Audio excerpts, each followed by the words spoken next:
Bonjour YouTube, bienvenue dans cette seconde partie de questions d'actualité au gouvernement. Nous sommes au Sénat, Gérard Larcher s'installe au plateau et on va pouvoir ouvrir cette séance. Voilà. J'espère que vous allez bien, que vous n'avez pas trop chaud. Hydratez-vous, c'est important. Et on va pouvoir y aller. Donc 2 minutes à peu près. On a mis une prédiction sur Twitch pour savoir est-ce qu'on va dépasser le temps de parole de plus de 30 secondes aujourd'hui. Mais voilà, nous on s'amuse sur Twitch. Ah, je vois que la prédiction est validée d'ailleurs. Donc rien ne va plus. Et la séance va s'ouvrir. Donc 2 minutes de temps de parole par personne avec une réplique possible. Monsieur le Premier ministre, Mesdames et Messieurs les ministres, mes chers collègues, bonjour. Ce matin, nous avons appris avec une grande joie le retour sur le sol français de nos deux compatriotes, oui. Cécile Collère et Jacques Paris. Oui. Et ça, c'est un sacré soulagement. Oui, pour une fois que c'est un hommage joyeux, ouais.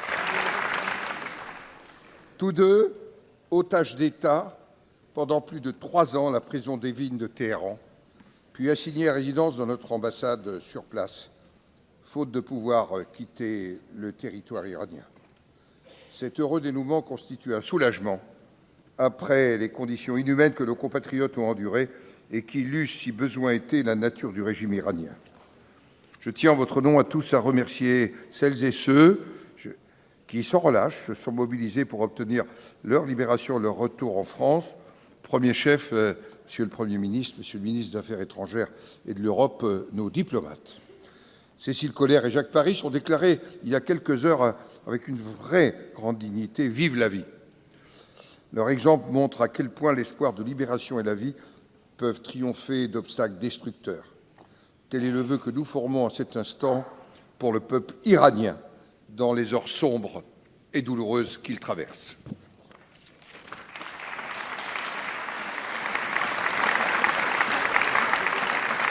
Ça, c'est une sacrée bonne nouvelle aujourd'hui, je trouve. Notre ordre du jour appelle les questions d'actualité au gouvernement.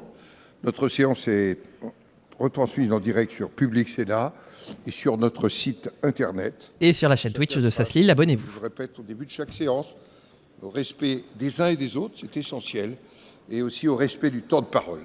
Gérard. Immédiatement la parole à Madame la Présidente Cécile Cukierman pour le groupe communiste républicain citoyen écologiste Kanaki.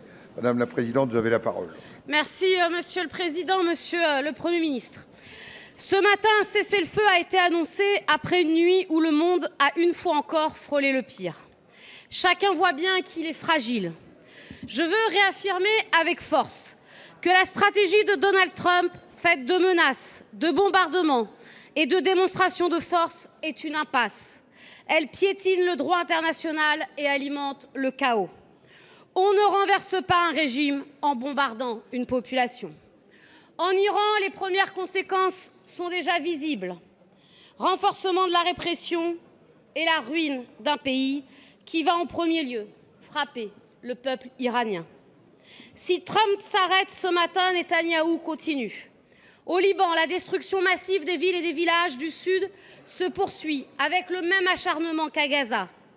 Or, au Liban comme ailleurs, au Proche-Orient, la stratégie du chaos, de la terre brûlée, n'a jamais apporté la paix. Elle ne produit que plus de violence, plus d'instabilité, plus de souffrance pour les peuples. Pendant que ces jeux dangereux se poursuivent, les conséquences sont immédiates pour nos concitoyens. Les prix du pétrole et donc des carburants flambent. Et ce sont, une fois encore, les Français qui paient pendant que les marchés spéculent et que les multinationales de l'énergie engrangent des profits. Monsieur le Premier ministre, ce n'est pas à Total de fixer les prix du carburant dans notre pays. Monsieur le Premier ministre, le moment est donc venu de choisir la paix plutôt que l'escalade, l'indépendance plutôt que l'alignement, la protection de nos concitoyens plutôt que les profits de quelques-uns. Alors, que proposez-vous pour une paix durable au Proche-Orient ? Allez-vous prendre des mesures fortes, immédiates, pour protéger nos concitoyens, en bloquant les prix des carburants, en mettant à contribution les profits des multinationales de l'énergie, comme nous vous l'avons proposé dans notre PPL? Et donc, c'est le Premier ministre qui va répondre, sans limite de temps de parole. Merci, Monsieur le Président du Sénat, Mesdames et Messieurs Vous pouvez aller vous faire un café. Madame la Présidente Cukierman, permettez-moi, à travers votre question au gouvernement, d'exprimer plusieurs points au moment où nous en sommes dans la situation telle qu'elle est connue, géopolitique évidemment au Moyen-Orient et les différents impacts que vous avez rappelés à la fin de votre question pour l'ensemble de nos compatriotes et aussi d'ailleurs pour la sécurité du territoire national. Bon, première des choses, comme le président du Sénat vient de le faire, hommage et salutations soient rendus à notre réseau diplomatique, aux agents, on le fait plus discrètement, de la DGSE, mais également à Oman pour les efforts d'intermédiation importants qui ont été faits. Ce sont des mois et des semaines entières de travail qui ont permis cette libération et évidemment le soulagement est de mise. Mais enfin, il rappelle aussi la prudence avec laquelle nous devons continuer notre action dans la région, notamment pour la protection de nos ressortissants, où qu'ils soient. Bon, ce cessez-le-feu, évidemment, il va dans le bon sens. L'enjeu, c'est son respect dans la durée et que cette durée soit mise à profit pour avoir une sortie de crise qui soit beaucoup plus durable. C'est le premier point. Le deuxième des points, pour la France, les choses sont claires. Ça a été dit par le président de la République ce matin au Conseil de défense. Ça a été rappelé par le ministre de l'Europe et des Affaires étrangères. Ce cessez-le-feu doit emporter et concerner le Liban impérativement. Et vous savez la préoccupation qu'il est nôtre pour la protection évidemment des populations civiles libanaises. Je n'y reviens pas, mais c'est un des points de préoccupation les plus majeurs que nous avons à date au moment où nous nous parlons. La troisième des choses, c'est évidemment la réouverture d'Ormuz, qui n'est pas sans lien sur le point qui suit, évidemment sur la question énergétique. Et je crois pouvoir dire que cette réouverture se fait quand même sous forme de zone grise. Et donc les heures qui vont venir, les différentes discussions diplomatiques qui vont être engagées vont être clés et donnent d'ailleurs beaucoup de crédit aux initiatives françaises de construction d'une initiative pour l'après, parce qu'on voit bien au fond que deux scénarios s'offrent à nous, soit un scénario gris, je ne veux pas le qualifier pour être prudent, soit au contraire un scénario davantage tourné autour du droit international, d'une coalition internationale, quelque chose qui permet d'assurer la liberté de circulation. C'est la crise de liberté de circulation qui crée la crise d'inflation et de prix dont on va revenir dans un instant. Donc évidemment, c'est un enjeu absolument clé dans cette affaire. Alors ensuite, sur le volet énergétique. Plusieurs urgences, plusieurs initiatives. La tronche des notes de Sébastien Lecornu n'empêche. Être prises et s'offrent à nous dans les heures et les jours qui vont venir. Déjà, ce n'est pas une crise de volume, je viens de vous le dire. Ce n'est pas pour autant que certaines stations-service ne sont pas concernées par des ruptures d'approvisionnement. Ce n'est pas un problème de volume au sens global du terme. Le pétrole arrive bien en France. En revanche, on a des problèmes d'approvisionnement locaux. Donc, le ministre des Transports, à ma demande, Madame la Présidente, va prendre des mesures réglementaires pour permettre des acheminements logistiques exceptionnels, la nuit, le week-end, et permettre ici ou là de régler évidemment les problèmes d'approvisionnement. C'est le premier point. Le deuxième point, c'est que Bonjour, je suis Sébastien Lecornu. Pour meubler mon heure et demie de temps de parole, laissez-moi vous parler de Renault Occasion. Évidemment, quand cela on va sans remporte dire, le tour à Slougui, on a 14 solutions lorsque possibles. la crise a démarré, c'est vilain ça, gouvernement. Soit on passe, soit on très change de vite à la sens, pompe. soit on Alors recalcule que les points, les citernes soit avaient on été compte, achetées et soit on remplies divise par 6, avant le début de la guerre. soit on jette les bouts de Donc, bois de autant 15 que le pouces, gouvernement ça c'est peut quand on joue comprendre avec les qu'il y bouts ait de bois. 3 ou Soit on 4 se jours couche, de délai soit on joue sans atout. entre le début de ce cessez-le-feu et la répercussion à la pompe, autant qu'il est évident que les effets devront se voir à la pompe à partir de la fin du week-end, début de semaine prochaine. Et le ministre Papin, d'ailleurs, aura l'occasion d'y revenir sur différentes initiatives de contrôle. Et demain, les différents ministres discuteront avec les distributeurs pour s'assurer évidemment que les choses iront dans le bon sens. Néanmoins, on va continuer notre politique d'accompagnement d'aide ciblée.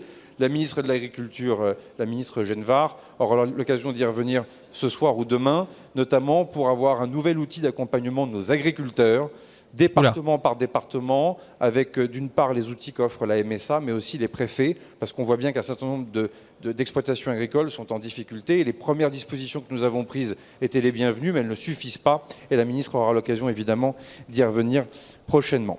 Ensuite, vous nous interpellez sur la question des profits. Une initiative européenne, comme vous le savez, a été lancée par un certain nombre de pays. Les ministres sont actuellement en train justement de l'expertiser. Pour être très clair, nous n'avons pas d'opposition de principe à celle-ci, mais cela nous renvoie à nos discussions budgétaires de l'automne dernier. Quelle est son assiette? Quel est son rendement? Comment ça fonctionne? Je pense qu'il ne faut pas qu'on mente aux Français sur les capacités justement de cette initiative. En tout cas, il n'y a pas d'objection en tant que telle. Pour être transparent, Madame la Présidente, La meilleure des choses que Total puisse faire, c'est ce qu'ils font et le faire dans la durée. Et je veux quand même les en remercier, c'est une entreprise française. C'est le plafonnement des prix à la pompe. Ah oui, il faut les remercier pour le milliard de profits qu'ils ont fait sur notre dos. Lié à leur activité de producteur, c'est évidemment d'en faire profiter tout de suite les Français à la pompe. Et là aussi, évidemment, c'est une discussion qui va continuer avec les ministres de Bercy et l'ensemble, évidemment, des entreprises concernées. Enfin, nous aurons l'occasion d'y revenir aussi. Cela pose la question de l'électrification de nos usages. Nous en parlons depuis maintenant trop longtemps. Des choses ont été faites. Nous ne sommes absolument pas à la mesure et à la masse de ce qu'il convient de faire. Et donc, j'aurai l'occasion d'y revenir en fin de semaine. Voilà en synthèse, Madame la Présidente, ce que je pouvais vous dire à point à date, en quelque sorte, de cette gestion de crise que nous avons à gérer depuis maintenant plus de 4 semaines, pratiquement 5 semaines. Je vous remercie. Merci. C'est un beau record pour Sébastien Lecornu. Collègue Philippe Folliot pour le groupe de l'Union centriste. Ah, les centristes de Bayrou. Merci, Monsieur le Président. Cette nuit, la planète a retenu son souffle. Aujourd'hui, elle respire mieux. Pour combien de temps? Les convulsions du monde et les circonvolutions erratiques du président Trump ne nous permettent plus de le savoir. En particulier, pour combien de temps l'Union européenne respirera-t-elle l'air de la paix? Ces dernières semaines, la guerre en Iran a détourné l'attention internationale du théâtre ukrainien. Pourtant, ce qui s'y joue détermine l'avenir de l'Europe. Par-delà la seule Ukraine, nous le savons, les réseaux pro-russes sont de plus en plus actifs dans les pays baltes, où les risques d'une action de la Russie via ses proxys sont réels, pour ne pas dire probables. Or, contrairement à l'Ukraine, ils sont membres de l'Union européenne et de l'OTAN. Que ferons-nous alors?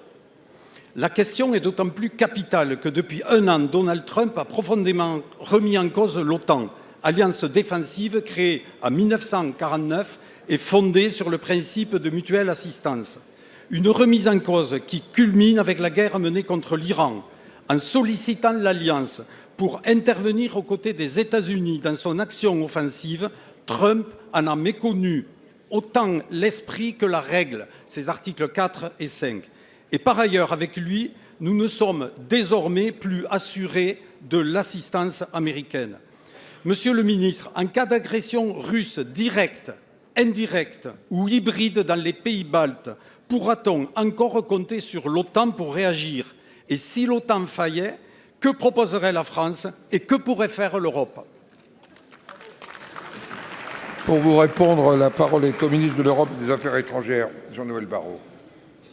Monsieur le Président, Mesdames et Messieurs les sénateurs, Monsieur le sénateur Philippe Folliot, je vous prie d'excuser l'absence de la ministre des Armées qui aurait dû vous répondre et qui est retenue par une audition parlementaire. 3 réponses aux 3 points que vous avez soulevés. D'abord sur la politique étrangère. De l'Europe et des Affaires étrangères, ça correspond. Hein. Le président de la République, la semaine dernière, depuis l'asile, l'a rappelé, elle introduit une forme d'incertitude à laquelle il nous faut réagir. Réagir comment? Eh bien, d'abord, en protégeant les Françaises et les Français. Le Premier ministre vient d'indiquer l'ensemble des mesures sur lesquelles travaille le gouvernement. Et puis, en nous défaisant d'un certain nombre de servitudes, de dépendances qui, aujourd'hui, nous placent en situation de subir les conséquences de conflits qui se jouent loin de nous et auxquels nous ne prenons pas part. Le deuxième élément, c'est que cette guerre en Iran ne nous détourne pas, ne nous a pas détournés et ne nous détournera pas de ce qui se passe en Ukraine, où se joue effectivement l'avenir de la sécurité et de la paix sur le continent européen. Et nous l'avons vu ces derniers jours pour masquer son échec sur le front, puisqu'il ne progresse plus et que les Ukrainiens reprennent du terrain. Vladimir Poutine a franchi de nouvelles lignes rouges en ciblant en plein jour des civils, en tuant des femmes et des enfants et en visant des infrastructures énergétiques. Donc ils progressent les Russes, du coup. Avec les 90 milliards d'euros que nous avons agréés au niveau européen, nous placerons l'Ukraine à l'écart de toute difficulté financière à l'avenir. Et le soutien militaire des alliés de l'Ukraine, au sein de l'Europe, mais au-delà, va se poursuivre également. Vous m'avez enfin interrogé sur la réponse de l'OTAN dans un moment où, effectivement, les États-Unis accélèrent des décisions qu'ils avaient annoncées depuis bien longtemps, c'est-à-dire une forme de réduction de leur niveau d'engagement. Eh bien, on peut s'en lamenter, on peut se comporter comme des spectateurs de ces décisions américaines ou, au contraire, les voir comme des opportunités. L'opportunité de bâtir ce pilier européen de l'OTAN, d'européaniser l'OTAN, d'y développer nos capacités, notre vision pour renforcer l'Europe et la rendre plus forte et plus souveraine. Monsieur Folliot. Oui, Monsieur le Ministre, merci pour votre réponse, mais vous n'avez pas abordé la question des pays baltes. Et tous les observateurs le savent. Aujourd'hui, la menace d'une intervention russe, comme je l'ai dit, directe, indirecte ou hybride dans les pays baltes est une réalité. Et par rapport à cela, nous devons nous y préparer. Ça respecte son temps de parole. Hein. Yannick Jadot pour le groupe écologiste. Les écologistes, vous vous souvenez d'Yannick Jadot? Monsieur le Président, chers collègues, Monsieur le Premier ministre, nous vivons des temps obscurs où des autocrates organisent notre addiction au pétrole et au gaz, dont nous payons le prix des chocs climatiques. Les mêmes déclenchent des guerres dont nous payons le prix à la station-service. Et toujours l'extrême droite, cette espèce politique charognard, se repaît du chaos, du sentiment profondément ancré chez nos concitoyens qu'ils sont condamnés à boire la tasse sur un bateau percuté par les tempêtes qui n'a plus ni boussole ni gouvernail. Nous n'avons plus les moyens de la démagogie, ce qui n'empêche pas l'État d'être protecteur. Il faut bien sûr encadrer les marges injustifiables des groupes pétroliers et taxer leurs superprofits. Arrêtons la complaisance vis-à-vis de Total Énergie, profiteur de guerre en Russie et maintenant au Moyen-Orient. Monsieur le Premier ministre, le chèque énergie n'a pas été revalorisé depuis 2019, malgré l'inflation et l'explosion de la précarité énergétique. Nous vous proposons de le porter dès maintenant à 500 € pour les 6 millions de ménages qui y ont droit.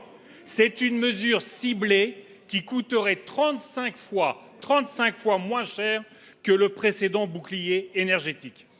Mais surtout, l'État doit redevenir stratège et nous sortir des énergies fossiles. Chaque retard pris dans la sortie des moteurs thermiques, dans le déploiement des renouvelables, chaque déstabilisation des aides à la rénovation thermique condamne nos citoyens et des secteurs entiers à une crise sans fin. Notre plan d'urgence, Monsieur le Premier ministre, 1 million de voitures électriques en leasing social et 1 million de pompes à chaleur, en donnant la priorité aux Français les plus fragiles. Alors, Monsieur le Premier ministre, allez-vous enfin proposer ce projet de justice sociale, de souveraineté et donc de liberté qui nous fait tant défaut? J'aime bien, il parle de démagogie d'un côté, mais de l'autre, il dit le chèque énergie à 500 €. Ministre délégué chargé de l'énergie, vous avez la parole. Merci, Monsieur le Président. Mesdames et Messieurs les sénateurs, Monsieur le sénateur Jadot, vous avez parfaitement raison, nous n'avons pas les moyens de la démagogie. Et c'est pour ce fait que depuis le début du conflit, nous avons je suis macroniste. ciblés vers les secteurs économiques les plus en difficulté. Je pense évidemment aux agriculteurs, Oups. je pense aux transporteurs, je pense aux pêcheurs pour qui le gasoil pêche avait atteint un niveau qui rendait le départ en mer et la pêche tout simplement insoutenable.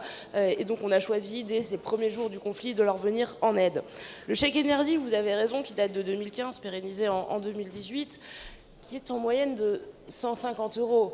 Alors moi, je veux bien qu'on nous dise qu'il n'a pas été revalorisé depuis plusieurs années. C'est vrai, je note quand même que le Premier ministre a annoncé un versement automatique pour 700 000 bénéficiaires supplémentaires d'un chèque qui peut aller jusqu'à 277 €. Donc là, oui, mais ça, c'est la loi, Maud. Nous n'avons pas les moyens de la démagogie. Peut-être que te vendent pas de juste appliquer la loi. Hein. De l'autre côté, c'est un peu con comme argument aussi. Privilégions l'aide aux secteurs les plus en difficulté et adaptons les dispositifs en fonction de la situation internationale. Et ensuite, vous avez raison, le plan d'électrification qui va être présenté dans les jours à venir, qui n'émane pas des réflexions des derniers jours ou des dernières semaines, mais qui est en fait concomitant à la publication de la 3e programmation pluriannuelle de l'énergie. Ah oui, il est très PPE3 qui permet de se projeter vers des moyens de production décarbonés supplémentaires et qui évidemment ne peut réussir que si on électrifie suffisamment rapidement les usages pour les particuliers comme pour les professionnels. Et donc on présentera ce plan d'électrification dans les jours à venir. Vous en connaissez un certain nombre de grands principes. Je pense évidemment au développement des pompes à chaleur. Les C2E ont financé près de 200 000 pompes à chaleur l'année dernière. Je pense évidemment aux dispositifs de leasing comme les leasing social qu'on va pouvoir faire perdurer, je l'espère, dans l'année à venir. C'est efficace ça, les pompes à chaleur? Monsieur Jadot. Je connais pas trop le sujet. Merci Madame la Ministre.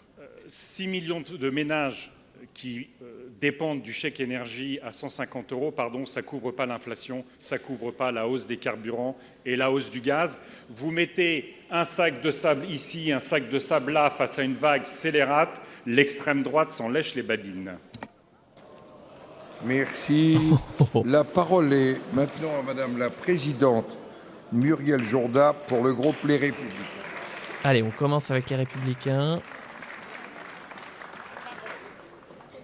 Merci, Monsieur le Président. Ma question s'adresse à Monsieur le ministre de l'Intérieur.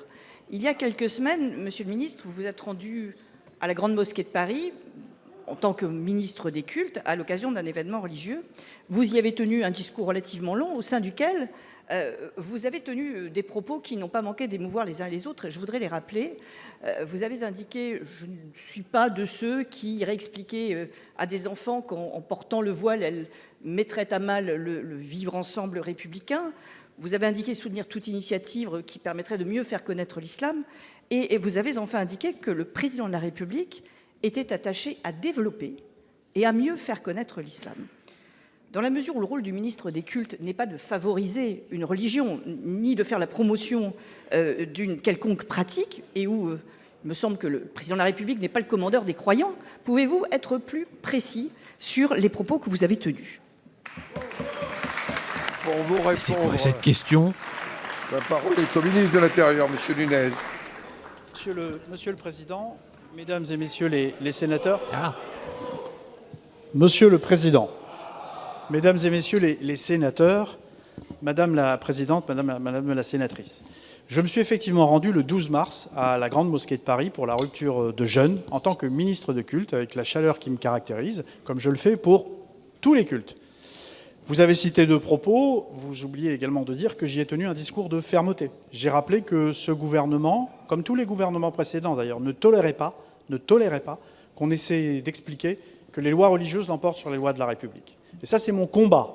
C'est mon combat à titre professionnel, à titre politique, comme DGSI, comme CNRLT, comme secrétaire d'État. Je me suis toujours battu là-dessus et j'ai été, je crois, un des co-auteurs ces dernières années de l'ensemble des textes qui ont été produits sur ces sujets, comme je travaille au nouveau projet de loi sur l'entrisme. Et vous le savez, puisque la plupart d'entre vous m'ont entendu dans les commissions ces 10 dernières années parler de ces sujets. Donc ma fermeté, elle est absolue là-dessus. Ce que je disais, et là je réponds très directement à vos deux interrogations. La première, je disais que sur ce combat-là, et vous le savez très bien, il faut qu'on suscite aussi l'adhésion de nos compatriotes de confession musulmane. Sinon, on les perd et on perd ce combat. Et c'est dans ce cadre-là que j'ai parlé du voilement des jeunes filles mineures, comme j'aurais pu citer d'autres mesures générales. Je n'ai cité que celle-là, je vous le concède, mais évidemment qu'à titre personnel, je suis opposé à ce que des enfants de 6 ou 7 ans portent le voile. Évidemment, il n'y a aucun libre arbitre. Évidemment, et voilà. j'y suis Et là, il y a du en opposé. même temps Je l'ai redit sur BFM et je vous le redis. Soyez sans crainte, ma fermeté, elle est absolue. D'ailleurs, je viens, et ça ne s'était pas fait depuis très longtemps, d'interdire quand même les frères musulmans, enfin les musulmans de France au Bourget, et je porte le projet de loi entrisme. Concernant la promotion de l'islam, c'est un propos maladroit, évidemment. Le ministre des cultes, il est là pour garantir que chaque fidèle puisse exercer, quelle que soit sa religion, puisse exercer son culte librement, sans entrave. C'est ce que je voulais dire quand j'ai parlé maladroitement de promotion. Voilà, je reprends ce terme bien volontiers. C'était très maladroit de ma part. N'oubliez pas quelque chose, Madame la Présidente, non, et vous le savez très bien. Vous le savez très bien. Quand vous parlez de Laurent Nunez, on vous dit souvent qu'il est islamophobe. N'oubliez pas le combat que je mène. Je rêve où il réfute même pas le terme. Madame la Présidente. Je rêve où il vient de dire ouais, je suis islamophobe et je suis fier de l'être. Je vous entends, Monsieur le Ministre. J'avoue que je vous ai trouvé plus convaincant lorsque vous êtes venu au colloque organisé par la délégation parlementaire au renseignement pour nous expliquer le combat que vous meniez contre l'entrisme islamiste. L'entrisme islamiste, c'est cet islam radical et rampant qui s'introduit dans notre société. De 2020, je rappelle au Sénat que notre collègue Jacqueline Eustache-Brinio avait parfaitement objectivé dans son rapport quelles étaient les façons d'agir de l'entrisme islamiste. Et je crois qu'il se nourrit de la moindre de nos faiblesses. Je pense qu'il faut dire les choses. Oui, vous avez fait un plus long discours à la Grande Mosquée, mais à aucun moment vous n'avez parlé d'entrisme islamiste. Vous avez parlé de projet politique. Et ce projet politique, lorsqu'il est abouti, en Afghanistan, en Iran, vous savez qu'un de ses buts, c'est l'effacement des femmes. C'est la destruction des femmes. Et c'est même leur mort sociale, voire physique. Et ça commence comment ? Ça commence par le voilement des fillettes. C'est comme ça que ça commence. Vous le savez si bien qu'effectivement, vous l'avez rappelé, lorsque vous avez été entendu par un journaliste, vous l'avez dit. Alors je crois que nous ne pouvons plus supporter l'ambiguïté commode du « en même temps ». elle a déjà fait beaucoup de mal à la France. Faut conclure. Mais face à l'entrisme islamiste, elle serait mortelle. Ah là là, la fixette des Républicains avec, La parole est à notre collègue avec les religions musulmanes. pour le groupe du Rassemblement des démocrates progressistes et indépendants. Allez, les macronistes. Merci, Monsieur le Président. Madame la Ministre, le 1er avril dernier, la préfecture de Guadeloupe a annoncé une hausse considérable des prix des produits pétroliers. En Guadeloupe, comme dans l'ensemble des territoires d'outre-mer et d'Hexagone, le prix du carburant n'est pas une simple variable économique, c'est un déterminant majeur de la vie chère et un facteur de précarité sociale. Mais comment analysez-vous cette augmentation sur mon territoire, la Guadeloupe? Merci. Oh là, bah ça c'est de la question qui va à l'essentiel. La parole est à la ministre déléguée chargée de l'énergie, Madame Bréjon. Vous avez la parole. Merci, Monsieur le Président, Mesdames et Messieurs les sénateurs. Madame la sénatrice, vous le savez, en Guadeloupe, le prix du carburant est plafonné. Avec un plafond qui est mis à jour tous les mois en fonction des cotations des 15 premiers jours du mois précédent, qui sont directement liés au cours du marché international. Et c'est évidemment dans ce cadre-là qu'il y a eu une hausse que nous déplorons tous, mais qui est liée, là encore, au contexte international, au blocage du détroit d'Ormuz et au fait que 20% du pétrole qui transite normalement par ce détroit est bloqué à l'heure où on se parle, en espérant bien sûr que ce soit débloqué très rapidement. Au 1er avril, le prix du sans-plomb en Guadeloupe s'est élevé à 1,88 € le litre, une augmentation indéniable de 18 centimes par rapport au 1er mars. C'est pour autant inférieur à ce que l'on constate ici. Et là encore, cela est possible. Le fait que ce prix ait été contenu a été possible du fait de la réglementation des tarifs dans les Outre-mer. Et donc on continue évidemment avec Naïma Moutchou à être extrêmement vigilante au quotidien à l'évolution des prix dans les Outre-mer et évidemment chez vous, avec là encore une exigence absolue vis-à-vis des distributeurs et vis-à-vis des futurs prix qui seront réglementés. Les baisses doivent être répercutées aussi vite que les hausses l'ont été. Et je rappelle par ailleurs que l'ensemble des dispositifs d'aide qui ont été mis en place, et notamment pour les secteurs les plus touchés et les plus exposés, sont évidemment valables sur tout le territoire national. Madame Ladille.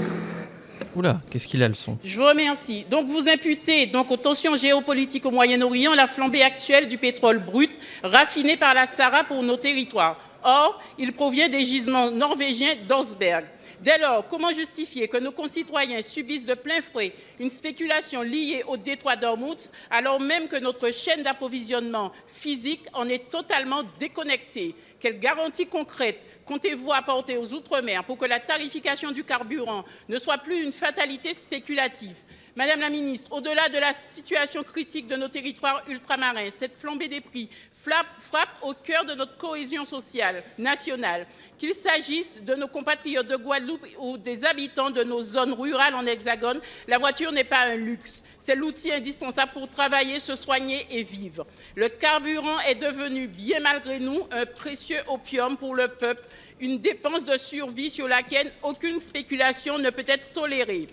Ce matin, le Premier ministre a annoncé des mesures, des convocations à Bercy, des réunions. Dès lors, Monsieur le Premier ministre, j'affirme deux nécessités impérieuses. Premièrement, la transparence et la régulation ne peuvent plus attendre. Le gouvernement se doit de diligenter une enquête approfondie sur les marges de raffinage de la Sahara et sur ces mécanismes d'indexation déconnectés de la réalité de nos flux. Il est impératif d'instaurer un véritable bouclier tarifaire décorrélé des cours mondiaux spéculatifs pour protéger nos professionnels de santé et nos ménages les plus précaires. Deuxièmement, la souveraineté de nos territoires passe par une stratégie régionale de circuits courts. Il est temps de favoriser l'approvisionnement depuis des gisements de proximité comme le Guyana. Ce virage n'est pas seulement une réponse logistique pour réduire les coûts de l'empreinte carbone, c'est le socle d'une intégration régionale complète.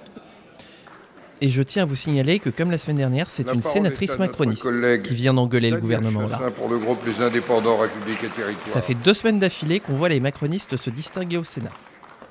Monsieur le Et là maintenant, c'est les indépendants. Madame le ministre de l'Agriculture, deux des préoccupations de nos éleveurs, la tuberculose bovine et les attaques de loups. Le protocole d'éradication de la dermatose nodulaire contagieuse DNC que vous avez validé avec l'abattage total des élevages a été un succès, permettant l'éradication et de protéger tous les autres éleveurs. L'abattage est également mis en œuvre pour la tuberculose bovine que nous voyons se propager dans toutes les régions, notamment en Nouvelle-Aquitaine. Vous avez créé des fonds pour financer le renouvellement des cheptels et vous avez annoncé que toutes les indemnités d'abattage seront exonérées fiscalement et socialement, ce qui est très bien. Mais vous avez aussi prévu un soutien financier pour les pertes d'exploitation de la DNC dans l'année de renouvellement du cheptel, mais rien pour la tuberculose qui entraîne souvent un abattage total. De même, les indemnités d'abattage de tuberculose sont inférieures. Envisagez-vous en conséquence, Madame la Ministre, de mettre en place un fonds de soutien concernant la perte d'exploitation pendant l'année de renouvellement du cheptel pour la tuberculose, comme c'est le cas pour la DNC, et d'aligner les indemnités d'abattage en cas de tuberculose au niveau de celles de DNC. Concernant les loups, les troupeaux de moutons vont sortir d'ici 8 jours environ avec un environnement et une forte anxiété des éleveurs. À cause de l'augmentation forte de la prédation lupine en 2025, 230 animaux attaqués en Corrèze et l'apparition de meutes, les tirs de défense ont pu être simplifiés, mais la possibilité de tirs de prélèvement reste encore très compliquée. Quelles mesures efficaces pensez-vous pouvoir proposer aux éleveurs? Merci. Pour vous répondre, la parole est... C'est moi ou le Sénat est monté à l'envers aujourd'hui? Annie Genevard. Vas-y, Annie. Merci, Monsieur le Président, Mesdames et Messieurs les sénateurs. Monsieur et on ne dépasse pas du temps de parole. Hein. À l'occasion du Salon international de l'agriculture, j'ai annoncé un plan relatif à la lutte contre la tuberculose bovine. Et l'un des piliers de cette lutte réside dans l'accompagnement économique pour les éleveurs contraints de faire abattre pour des animaux malades ou suspectés de l'être. Et lorsqu'un foyer se déclare, l'éleveur est indemnisé pour la perte de valeur du troupeau, selon la valeur marchande des animaux abattus, et nous prenons également en charge les frais de désinfection et de nettoyage liés au repeuplement. Dans le cas d'un élevage laitier, l'éleveur perçoit également une indemnisation pour la perte de revenus liée à la production de lait, et ce dispositif est le même que celui de la DNC. La tuberculose a toutefois une spécificité.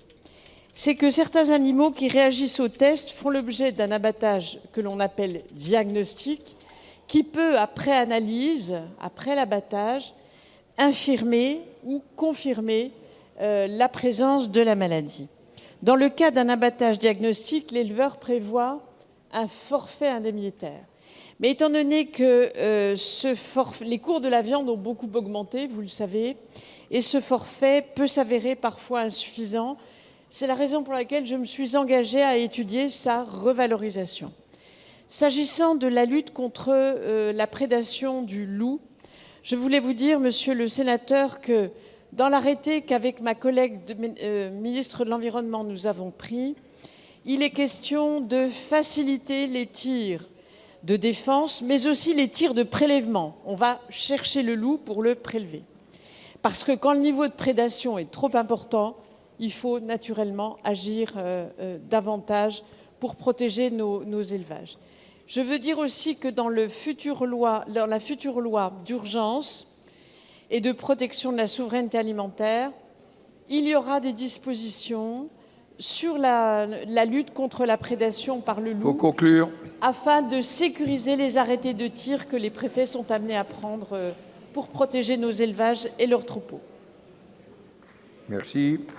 La parole est à notre collègue Guylaine Pantel pour le groupe du Rassemblement démocratique et social européen. Merci, les sociaux-démocrates. Ma question s'adresse à Madame la ministre de l'Autonomie et des Personnes handicapées. Dans nos territoires et particulièrement dans les départements ruraux et de montagne comme la Lozère, les métiers du lien, auxiliaires de vie, aide à domicile sont indispensables à la dignité de nos concitoyens les plus fragiles. Mais derrière cet engagement, les réalités de terrain sont souvent très dures. Des tournées insuffisamment sectorisées qui obligent à parcourir des dizaines de kilomètres chaque jour, un temps contraint qui ne permet pas toujours d'assurer des prestations à la hauteur des besoins des personnes accompagnées, des pauses réduites au minimum, avec pour seule solution un casse-croûte froid pris dans leur véhicule faute de lieu adapté, et fait particulièrement préoccupant certains professionnels eux-mêmes contraints de recourir à l'aide alimentaire. À ces conditions déjà difficiles s'ajoute une érosion continue du pouvoir d'achat. Depuis plusieurs semaines, le prix du carburant dépasse nettement les 2 € le litre. Pour ces professionnels qui sillonnent quotidiennement nos territoires, un plein d'essence atteint vite les 100 € et se consomme très rapidement. Les dispositifs d'indemnisation laissés aux départements et sans compensation suffisante de l'État ne couvrent pas réellement ces coûts et créent des inégalités territoriales importantes. S'ajoutent également des blocages répétés dans les revalorisations salariales, alors que syndicats et patronats sont unanimes. L'avenant 72, qui représenterait environ 63 € bruts supplémentaires par mois pour un temps plein, se heurte une nouvelle fois à l'absence d'engagement financier clair de l'État envers les départements. Ce désaccord, déjà constaté à plusieurs reprises, empêche toute avancée concrète. Et pendant ce temps, les salaires stagnent, les professionnels se découragent et les difficultés de recrutement s'aggravent. C'est d'autant plus préoccupant que ces métiers ont une caractéristique essentielle. Ils sont par nature non numérisables, non délocalisables et non industrialisables. Ils reposent avant tout sur la présence humaine et ne peuvent être remplacés. Ainsi, Madame la Ministre, quand allez-vous mettre fin à cette impasse et garantirez-vous enfin des revalorisations effectives, de même qu'une compensation juste des frais de déplacement pour ces professionnels essentiels? Je vous remercie. Pour vous répondre, la parole est à Madame la Ministre de la Santé et de l'Autonomie des personnes handicapées, Madame Rist. Merci, Stéphanie. Monsieur le Président, Mesdames et Messieurs les sénateurs. Ça faisait longtemps qu'on ne l'avait pas vu. La sénatrice, vous parlez des métiers de l'humain. Nous avons du début à la fin de notre vie des liens avec des personnes qui vont nous accompagner. Vous parlez de ces professions dont effectivement, avec notamment le vieillissement de la population, notre transition démographique, des difficultés très nettes de recrutement, d'attractivité sur ces métiers, parce qu'il s'agit de métiers difficiles, comme vous l'avez dit, avec des rémunérations qui sont faibles, avec un modèle de financement de ces rémunérations qui proviennent de plusieurs acteurs. Et donc on se retrouve avec un cercle vicieux, des difficultés de recrutement, de plus en plus d'intérim, des difficultés de faire des projets avec un turnover élevé de ces professionnels.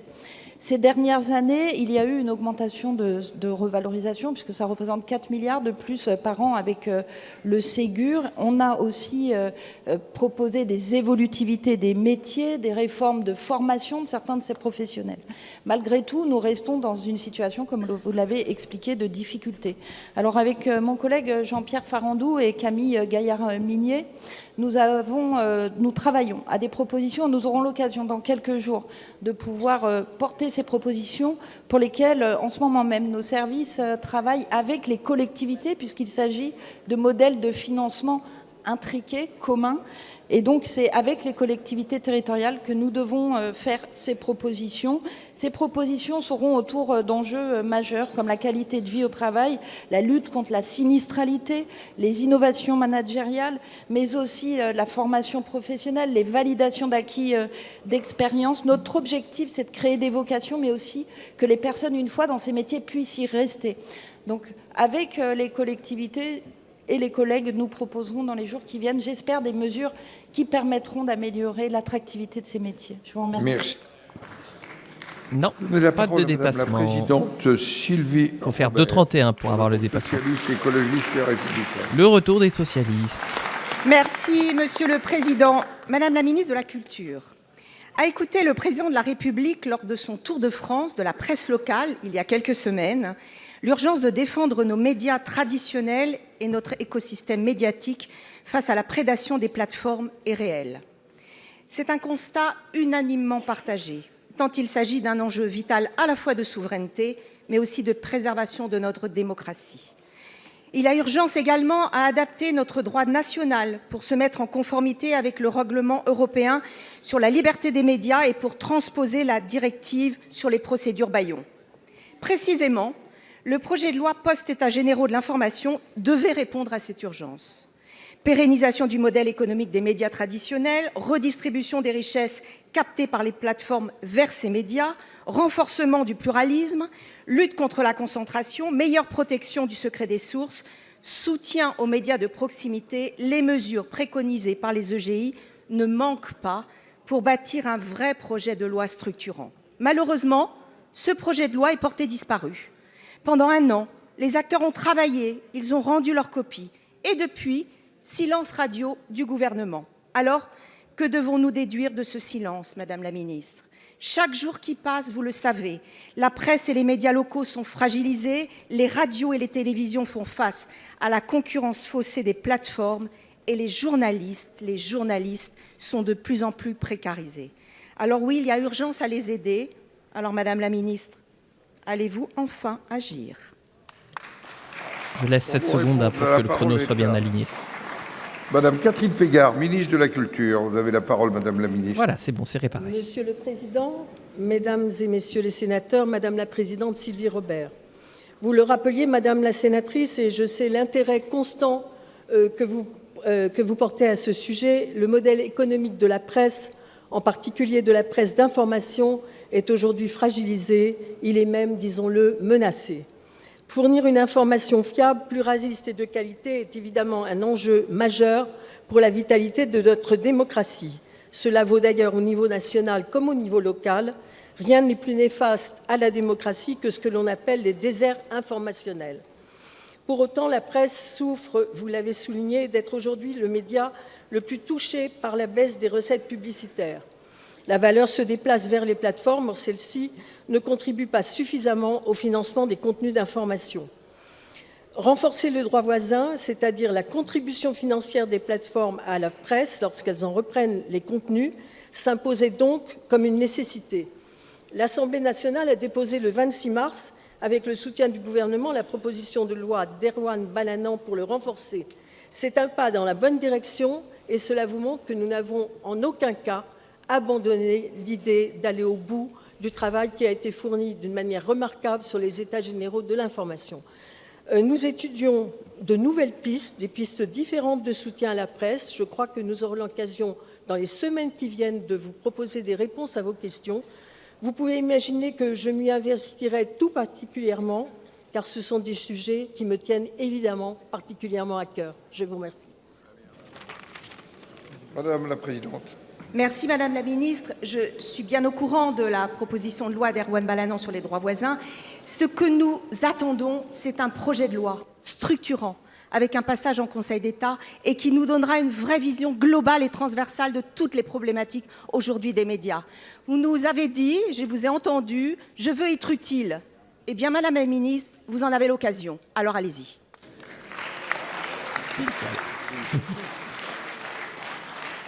La parole est au rapporteur général Jean-François Husson pour le groupe Les Républicains.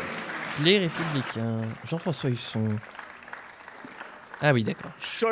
Choc pétrolier, avez-vous dit, Monsieur le Ministre. Eh bien, savez-vous comment le gouvernement de Pierre Messmer a répondu au choc pétrolier en 1973 ? Il n'a pas commencé à disserter sur une hypothétique cagnotte fiscale née de la hausse des prix.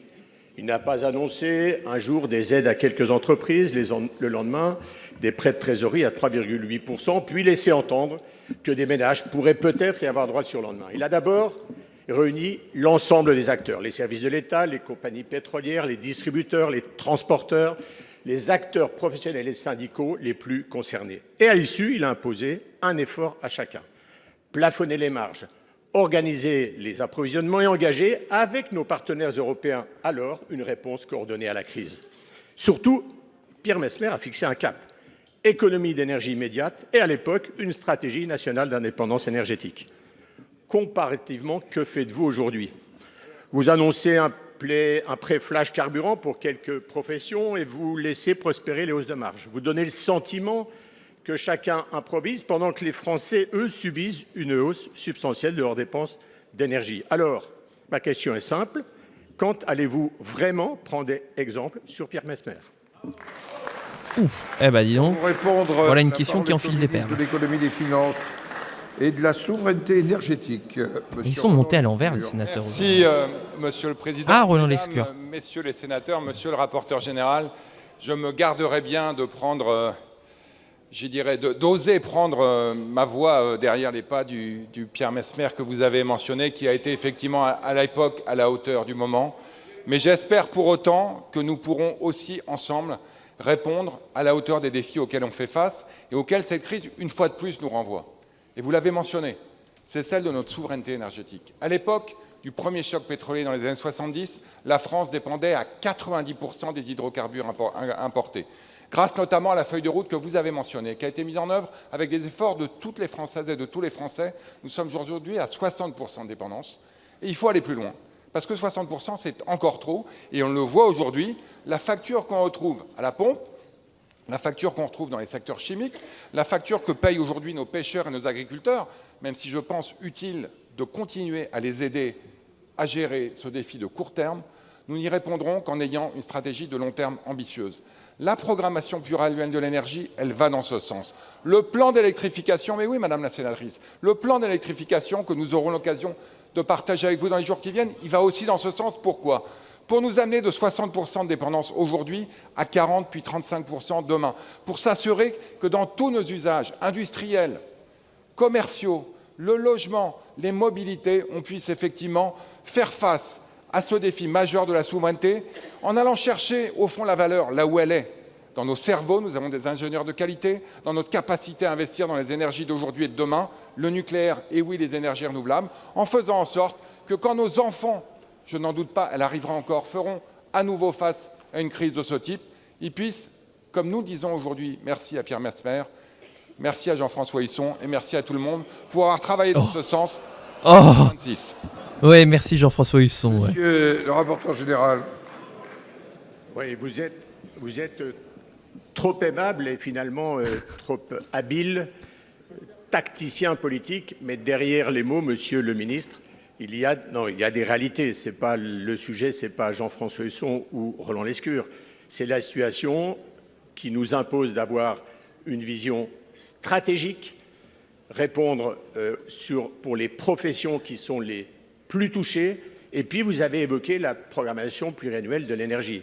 Excusez-moi, mais elle est passée par la petite porte après avoir ici eu 3 années de travaux qui avaient fait l'unanimité et qui malheureusement n'ont pas été pris en compte à la hauteur des travaux du Sénat. Eh bien, il est encore temps, monsieur le ministre, pour vous reprendre, les Français attendent et en ont besoin. Ah, donc si vous voulez énerver un sénateur, vous dites programmation pluriannuelle de l'énergie. Là, il explose. Pour le groupe socialiste, écologiste et républicain. Allez, on retourne chez les socialistes. Merci, Monsieur le Président. Madame la Ministre, il y a 8 mois, nous interrogions avec les élus du groupe socialiste votre prédécesseur sur le caractère inique et injuste du financement de l'extension du complément mode de garde aux enfants de 6 à 12 ans, financé, je le disais, par la suppression de la majoration pour les familles monoparentales. Alors que la situation des parents solos, des mères solos, devrais-je dire, elles le sont à 83%, frappées de plein fouet par la crise économique, devrait mobiliser la nation tout entière, vous aviez fait le choix de faire les poches des plus fragiles pour financer un dispositif attendu. Votre prédécesseur avait soigneusement oublié de répondre à nos interrogations sur la fin de l'abattement et ses conséquences. Et ce qui devait arriver, arriva. Les chiffres de l'Observatoire national de la petite enfance, relayés par l'UNAF, relayés par la Fédération syndicale des familles monoparentales, viennent de tomber. Plus de la moitié des familles ont perdu de l'argent.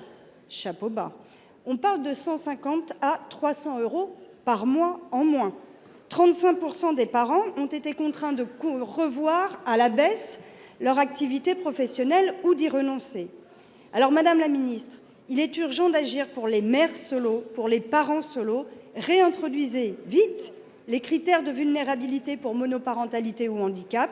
Adaptez le plafond du reste à charge au budget des parents solos. Il est encore temps d'agir pour ne pas plonger dans la précarité celles et ceux, et je me permets d'insister sur le « celles », qui se battent tous les jours pour élever leurs enfants avec dignité. Complément mode de garde qui est donc une prestation sociale servie par les caisses d'allocation familiale qui permet de faire garder les enfants pendant que les parents sont au travail. Merci Monsieur le Président, Mesdames et Messieurs les sénateurs, Madame la sénatrice Brossel. Merci pour votre question. Vous avez raison, cette réforme que nous avons portée, la réforme de complément de libre choix du mode de garde, a été mise en place en septembre 2025. Mise en œuvre pour rendre le système plus, là, elle est en train de meubler, plus équitable, mieux adapté aux réalités des familles, vous l'avez dit. Elle permettrait elle a l'objectif de permettre la correction des effets de seuil, de rapprocher le taux d'effort entre l'accueil individuel et l'accueil collectif, notamment pour les familles monoparentales, comme vous l'avez dit. Donc je l'ai dit, la mise en œuvre technique s'est déroulée sans problème particulier. Le niveau de recours à ce complément est stable. Le montant moyen d'aide a augmenté. Mais je n'ignore pas, comme vous l'avez dit, les chiffres rendus publics il y a quelques jours de l'UNAF, l'Union nationale des associations familiales, qui ne partagent pas ce constat.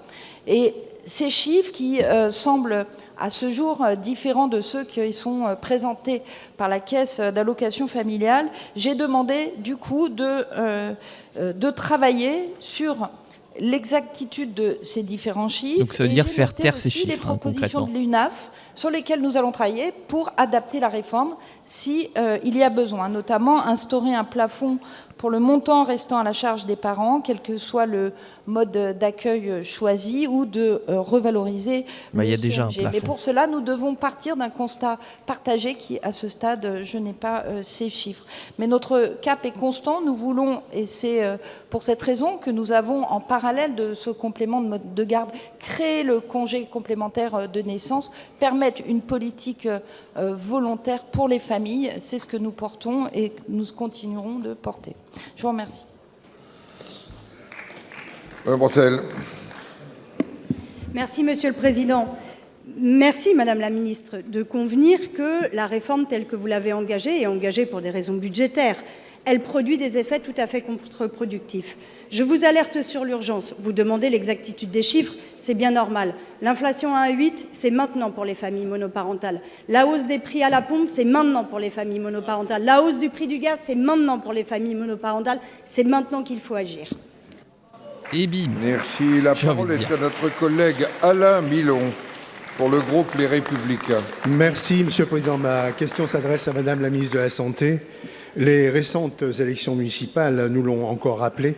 Les Français jugent l'action publique à l'aune des réalités du quotidien. Or, sur ce sujet, il faut partir du réel. Le réel, ce sont des patients qui cherchent un médecin. Le réel, ce sont des territoires où l'offre de soins est déjà sous tension. Le réel, ce sont aussi plus d'1 million de patients, selon les dernières estimations, qui pourraient ne plus être remboursés, non pas pour des raisons de leur pathologie ou de la pertinence du traitement prescrit, mais en raison du statut du médecin qu'ils auraient pu consulter. C'est cela le déremboursement des prescriptions des médecins de secteur 3 qui rentrera en vigueur dès le 1er janvier 2027. Une mesure qui prétend réguler un mode d'exercice mais qui pénalise en réalité les patients. Voilà le problème de fond, car avec ce dispositif, le niveau de prise en charge ne dépendra plus seulement de l'état du patient ou de la prescription médicale, mais aussi du statut conventionnel du prescripteur. Dans les territoires où l'offre de soins est déjà fragile, où les délais s'allongent et où chaque solution médicale compte, cette mesure risque d'ajouter une difficulté supplémentaire, là où il faudrait au contraire lever les obstacles.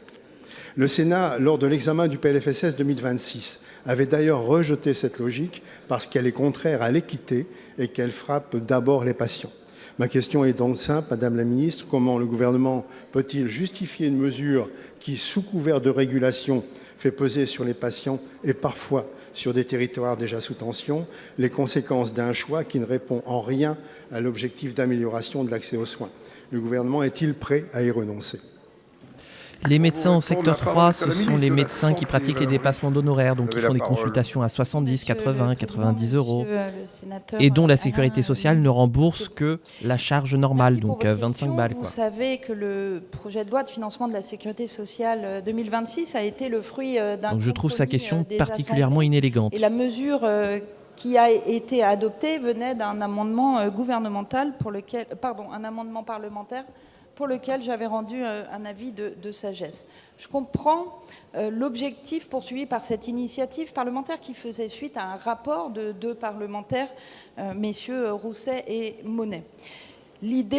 L'objectif est de dissuader les médecins libéraux de renoncer au conventionnement avec l'assurance maladie. Et vous savez que pour cette raison, nous avons en ce moment même des discussions assurance maladie et médecins libéraux pour recréer cette confiance absolument nécessaire. Mais j'entends aussi vos inquiétudes sur les conséquences du déremboursement des prescriptions des médecins non conventionnés en matière de reste à charge de soins pour les patients.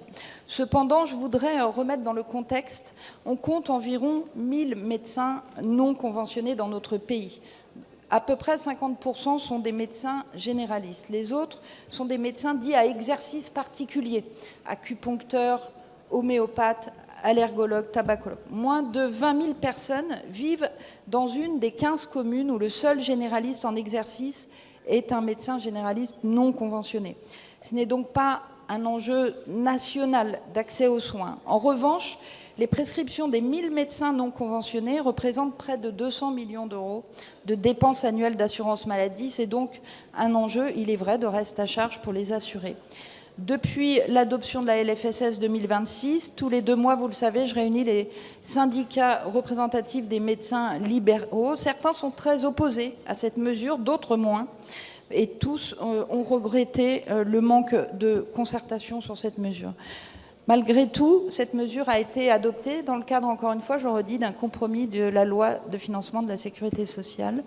Et elle sera à mettre en place au 1er janvier 2027. Je vous remercie. Des professionnels qui redoutent, qui reprochent le manque de discussion avec le gouvernement. Qui est étonné ici? Les patients allant voir ce genre de médecin soient remboursés d'une prescription médicale justifiée à leur état de santé, ce qui a été ensuite supprimé par l'Assemblée nationale. Alors moi, juste une petite conclusion. Au regard d'un égal accès aux soins et du droit fondamental à la santé, le non-remboursement d'une ordonnance prescrite par un médecin me semble aboutir à priver le patient d'un accès effectif aux soins. Merci. La parole est à notre collègue Stéphane. Mais ce n'est pas le problème. Le problème, c'est le dépassement d'honoraires. L'Union centriste, ils sont de retour. Merci, Monsieur le Président. Bonjour, Monsieur le Ministre chargé du Commerce. J'aimerais vous interroger sur un sujet du quotidien, et même plus que quotidien, si j'ose dire, un sujet dont on parle depuis des années. Un sujet pour lequel j'avais d'ailleurs déposé une proposition de loi en 2018 à l'Assemblée nationale. Un sujet qui impacte notre vie quotidienne, qui irrite notre vie quotidienne. Comme le disait notre collègue Édouard Courtial tout à l'heure, un sujet qui nous rend hystériques. Je veux parler du démarchage téléphonique. Ce harcèlement incessant fait qu'on finit par ne plus décrocher quand c'est un numéro inconnu ou non répertorié, au risque d'ailleurs de passer à côté d'un appel important.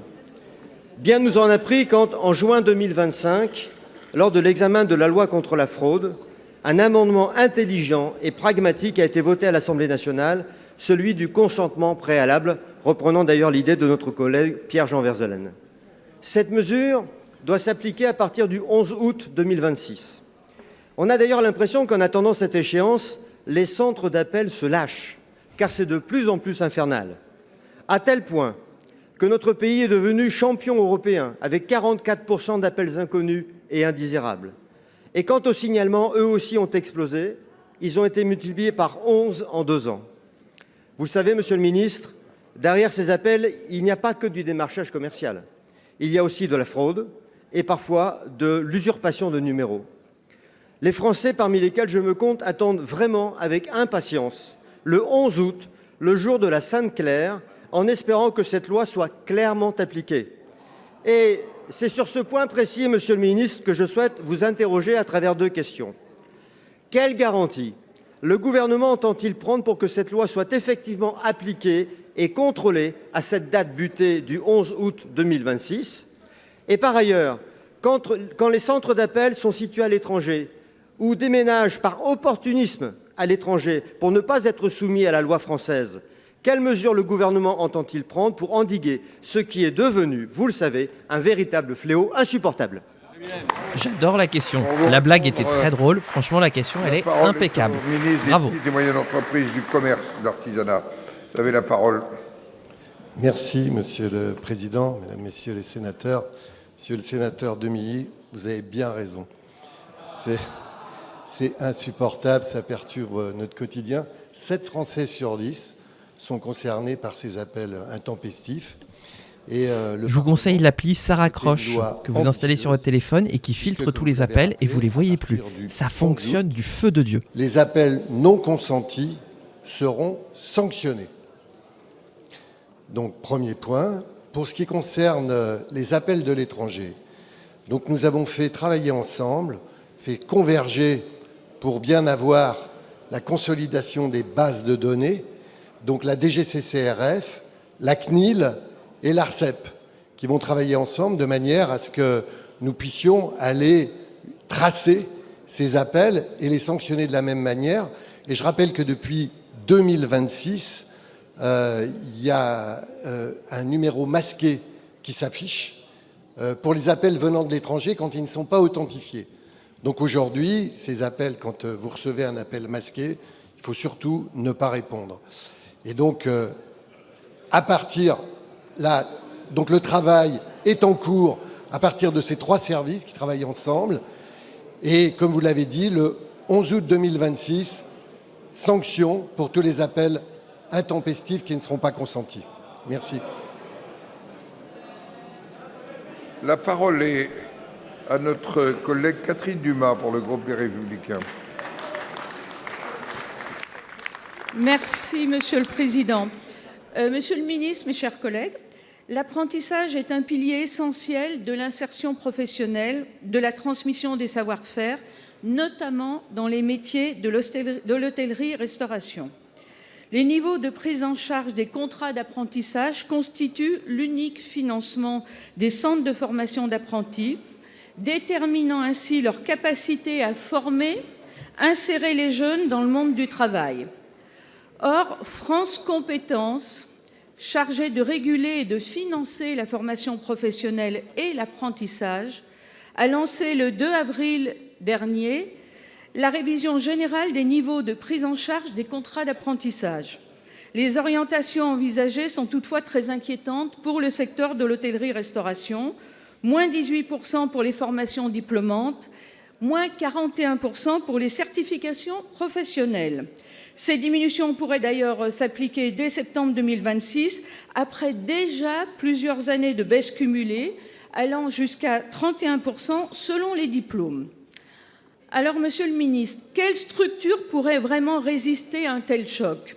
Les conséquences sont claires. Fragilisation des CFA, baisse de la qualité des formations, menaces sur leur pérennité, et ce alors que les besoins sont de plus en plus massifs. Oui, alors les CFA, ça fait déjà 4 ans qu'ils s'effondrent. Le gouvernement entend-il revoir ces arbitrages et engager une véritable concertation avec la branche hôtel, café, restaurant?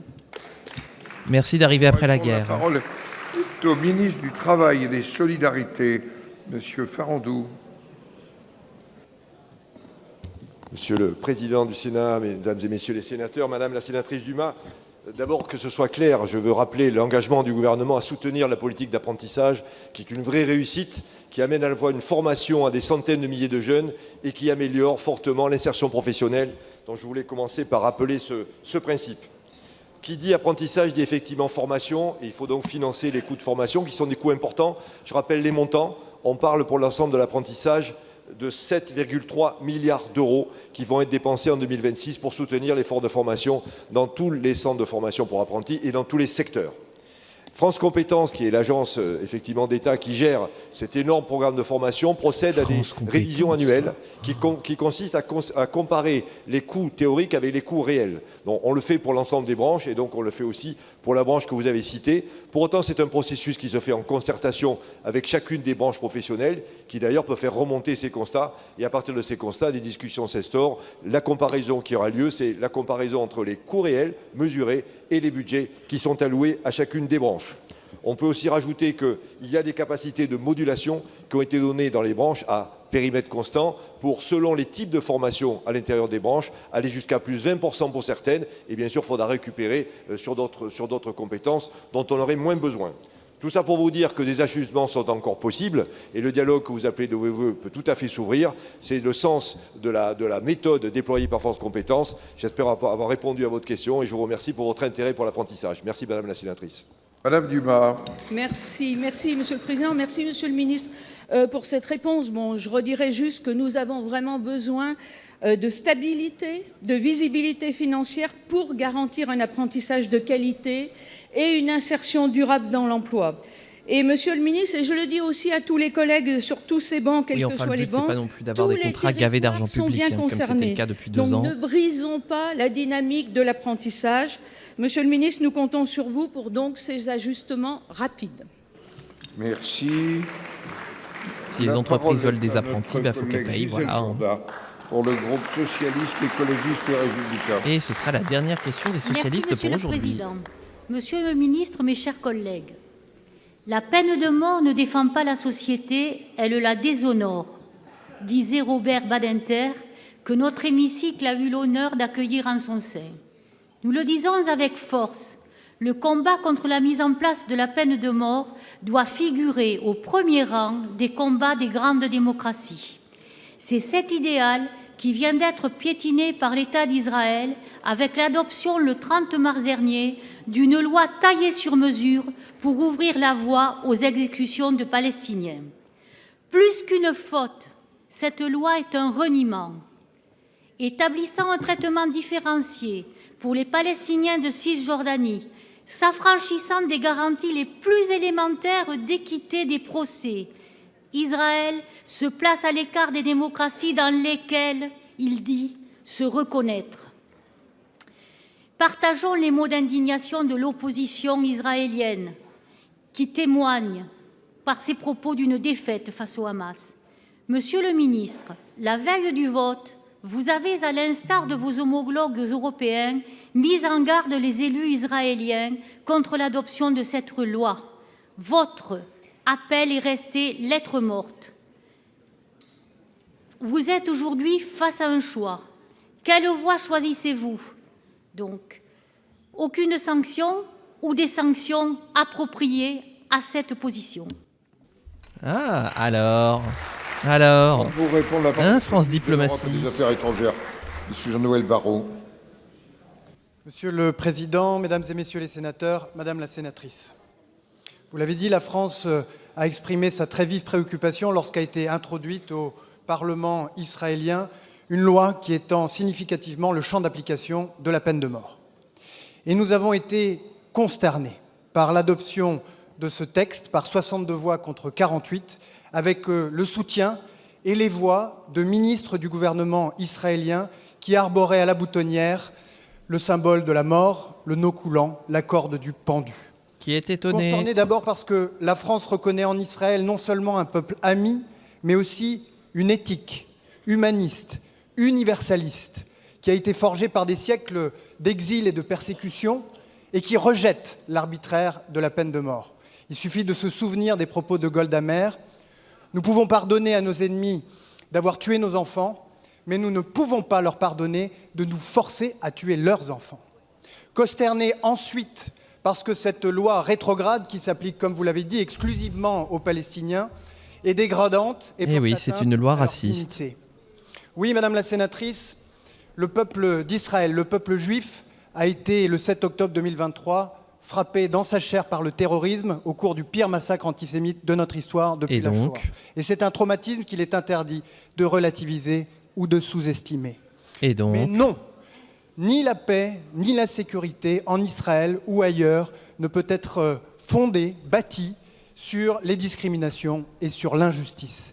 C'est désormais à la Cour suprême israélienne qu'il appartiendra d'évaluer la conformité de cette loi avec les textes constitutionnels. Et quant à nous, Madame la sénatrice, dans la fidélité à la mémoire et à l'héritage de Robert Badinter, qui combattait avec la même force d'âme et l'antisémitisme et la peine capitale, nous accueillerons au mois de juin prochain le 9e congrès international contre la peine de mort et nous continuerons de lutter sans relâche jusqu'à son abolition universelle.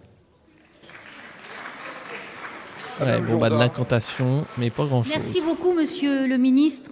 Vos propos, donc, nous prenons acte de vos propos et surtout, je souhaiterais conclure par un autre sénateur, Victor Hugo, qui à un certain moment disait « La peine de mort est contraire à ce que l'humanité, depuis 2000 ans, a pensé de plus haut et rêvé de plus noble. » Donc, rêvons ensemble une autre solution pour pacifier cet endroit, malheureusement, trop enclin donc, à la violence. Merci. La parole est à notre collègue Catherine Belriti pour les Républicains. Je note qu'on ne peut pas devenir sénateur si on ne fait pas des citations comme ça. J'adressais cette question à Monsieur le Premier ministre. Eh bien, nous avons été nombreux à être interpellés par la filière verrière française qui est aujourd'hui confrontée à une double urgence. D'abord, celle des coûts indirects carbone. En effet, la Commission européenne a pris la décision le 23 décembre dernier d'élargir aux industries verrières la compensation des coûts indirects. Alors que l'Allemagne, l'Italie, l'Espagne appliquent cette mesure, eh bien, la France n'a toujours pas transposé cette directive. Ce retard crée une distorsion de concurrence immédiate et fragilise nos entreprises déjà engagées dans des transformations lourdes, notamment en ce qui concerne le cristal sans plomb. Monsieur le ministre sera d'ailleurs destinataire d'un courrier parlementaire transpartisan à ce sujet. La deuxième urgence est celle liée au règlement européen PPWR sur les emballages, dont les contraintes sont difficilement applicables au cristal, notamment en raison de l'usage du plomb. Les cristalleries demandent le maintien de l'exemption actuelle qui est prévue jusqu'en août 2026 par une prolongation jusqu'au 31 décembre 2030 afin de leur laisser le temps d'adapter leurs procédés. Monsieur le ministre, dans la perspective du prochain projet de loi de finances, le gouvernement entend-il mettre en œuvre la compensation carbone et d'autre part soutenir le report permettant aux industries de cristal d'adapter leurs procédés jusqu'en décembre 2030? Pour vous répondre, la parole est au ministre délégué en charge de l'industrie, Sébastien Martin. Vous avez la parole, monsieur le ministre. Merci, Monsieur le Président, Mesdames et Messieurs les sénateurs. Madame la sénatrice Catherine je me retiendrai de faire toute blague sur la filière du verre. En une, et je vais essayer de tâcher déjà de répondre à la première partie de votre question sur la question de la filière du cristal. Et votre département, de la même manière que la Meurthe-et-Moselle ou que le Haut-Rhin sont des départements, le Bas-Rhin, pardon, sont des départements qui font la fierté. Bon, il y a tous les départements aussi, ça continue. Beaucoup de départements font la fierté, avec des grands noms comme Saint-Louis, comme Baccarat notamment, ou Lalique. Ce sujet, c'est le règlement PPWR dont vous avez parlé. Et bien évidemment, nous avons acté le fait que nos industriels mènent les investissements nécessaires pour sortir le plomb de la production d'acier, et des investissements massifs. Et donc, bien évidemment, Madame la sénatrice, sachez que la France demande avec insistance à la Commission européenne que le délai qui va jusqu'à 2030 soit le délai nécessaire pour que cette révolution, quelque part, industrielle à laquelle doit faire face l'industrie verrière du cristal puisse être mise en place. Sur la deuxième partie de votre question, il s'agit de la compensation carbone, qui est un sujet majeur et qui... depuis, comme vous l'avez indiqué, la fin de l'année 2025 est désormais possible pour l'industrie du verre, mais également l'industrie chimique. J'en ai fait une des priorités pour le budget 2027. Car effectivement, cette compensation carbone, aujourd'hui, nos voisins allemands l'ont ouverte, nos voisins italiens l'ont ouverte, nos voisins espagnols l'ont ouverte, et donc ces industries du verre et aussi de la chimie ont vraiment besoin de cette compensation carbone, et donc c'est le sujet numéro 1 des combats et des enjeux budgétaires qui arrivent devant nous. Merci, Madame Belriti. Merci, Monsieur le Ministre. Ces réponses me conviennent tout à fait. La filière verrière française incarne un savoir-faire d'excellence mondialement reconnu, porté par des fleurons industriels comme Saint-Louis, vous l'avez dit, Lalique, Dôme, Baccarat, Meisenthal. Et le retard pris dans la mise en œuvre de la compensation des coûts indirects leur est réellement préjudiciable. Il entraîne des risques de perte d'activité, d'emploi et de souveraineté. Garantissons aux entreprises françaises des conditions de concurrence équitables et préservons notre ancrage industriel dans nos territoires. Merci. Merci. Allez, c'est la dernière question. C'est là que la question du dépassement du temps de parole va se jouer. Public de Twitch, retenez votre souffle. Et on termine avec l'Union centriste. Oula. Oui, Monsieur le Président, la France est une passoire. Vous voulez des données de santé, Le 5 avril, le groupe Dumsec a revendiqué le piratage de 8 ARS, 35 millions de dossiers, 130 hôpitaux, données bancaires, données médicales, etc. À vos souhaits. Vous vous intéressez aux syndicalistes.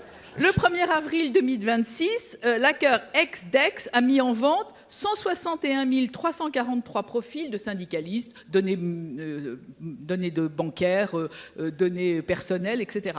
Vous cherchez des documents techniques et des contrats financiers dans le secteur aéronautique. Le 6 avril 2026, le groupe Akira revendique le vol de 42 gigaoctets de données internes d'une société avec tous les éléments qu'il faut. Le système d'information des armes a été piraté, avec un suivi de 62 511 armes, le piratage de la Fédération française de tir. Et Monsieur le Président, ces gens ne respectent rien, puisqu'ils ont évidemment piraté la Fédération française de chasse. C'est un enfer. Ah bah oui. C'est un enfer pour les victimes. C'est un enfer, un peu de flatterie ne nuit pas. Alors, c'est un enfer pour les victimes, un paradis pour la criminalité organisée.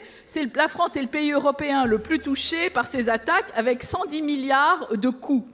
Le CRT France a publié ce matin un rapport qui précise qu'une attaque cyber peut rester invisible pendant 15 jours.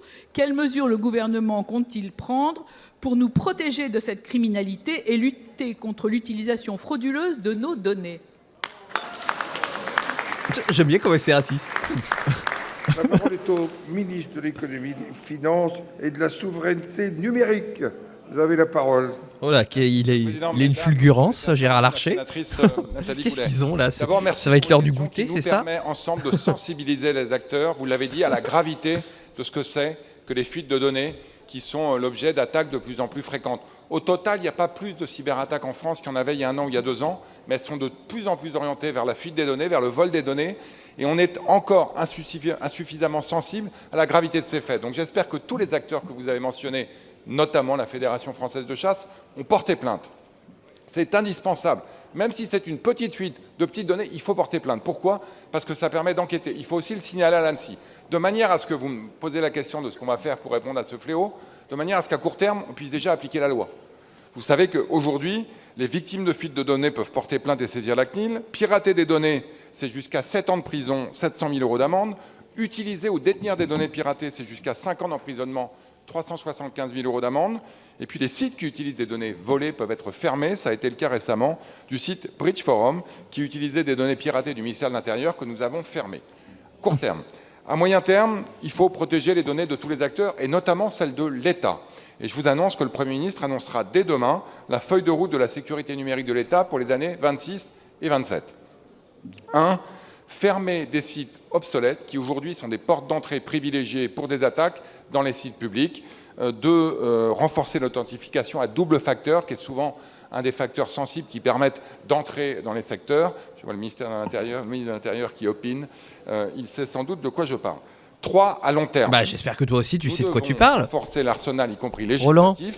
Le PJL Résilience que vous avez voté l'année dernière sera inscrit à l'ordre du jour à l'Assemblée nationale. Le gars, il ne connaît pas l'authentification à double facteur. Putain. Mieux vaut tard que je suis sûr jamais. qu'il est responsable du piratage. Et au-delà, il faut qu'on profite aussi de ce défi majeur pour développer un écosystème d'entreprises françaises et européennes capables de allier du développement économique avec la protection de nos concitoyens. Madame Goulet. Allez, c'est la dernière ligne droite. Monsieur le ministre, voilà enfin une feuille de route, mais on est quand même loin de la souveraineté numérique. On a des problèmes. Microsoft a été attaqué récemment, et vous savez qu'une grande partie de nos données sont aussi hébergées chez Microsoft. Nous avons des directives qui doivent être ratifiées. Et puis, au moment même où je vous parle, il y a une annonce d'un leak de 40 millions de données e-mail exposant L'Oréal, Renault et le réseau diplomatique français. Je crois qu'on est quand même loin. Je crois, Monsieur le Président, Monsieur le Ministre, qu'il nous faut un débat pour savoir on est sur du direct. Notre soumission à Microsoft, notre capacité de souveraineté numérique, et il nous faut un débat urgent avant le début du projet de loi de finances, car il nous faut des argents. Et je voudrais. C'est pas une sénatrice, c'est une journaliste en fait, Nathalie Goulet.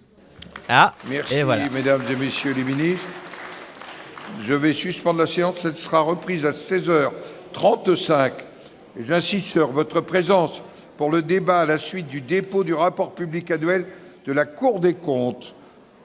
La séance est suspendue. Ça va parler thunes, ça va parler pépettes, ça va parler brousouf. Voilà, c'est la fin de cette séance de questions d'actualité du côté du Sénat. J'espère qu'elle vous aura plu. Décidément, un Sénat qui est complètement monté à l'envers aujourd'hui. Il faut croire que ça leur arrive de temps en temps. J'espère, YouTube, que cette VOD vous aura plu. Si c'est le cas, je vous invite à faire appel au super pouvoir de la gratuité, celui qui permet de mettre en avant mon contenu sans débourser un seul centime, juste par l'intermédiaire de quelques clics. Vous pouvez notamment faire un pouce en l'air, voilà, lâcher un pouce bleu, vous pouvez commenter, vous pouvez vous abonner, vous pouvez partager, et si vous regardez sur téléphone, vous pouvez aussi booster cette vidéo qui permet donc de la mettre plus en avant dans l'algorithme. Tout ça c'est gratuit, et tout ça, ça met en avant mon contenu pour que d'autres, comme vous, découvrent mon contenu et s'y intéressent. Voilà, on s'arrête là pour cette VOD YouTube. Je vous souhaite une très bonne journée, soirée, après-midi, tout ce que vous voulez, de bien vous hydrater. La chaleur, semble-t-il, arrive un peu précocement. Voilà, portez-vous bien, amusez-vous bien et ciao tout le monde.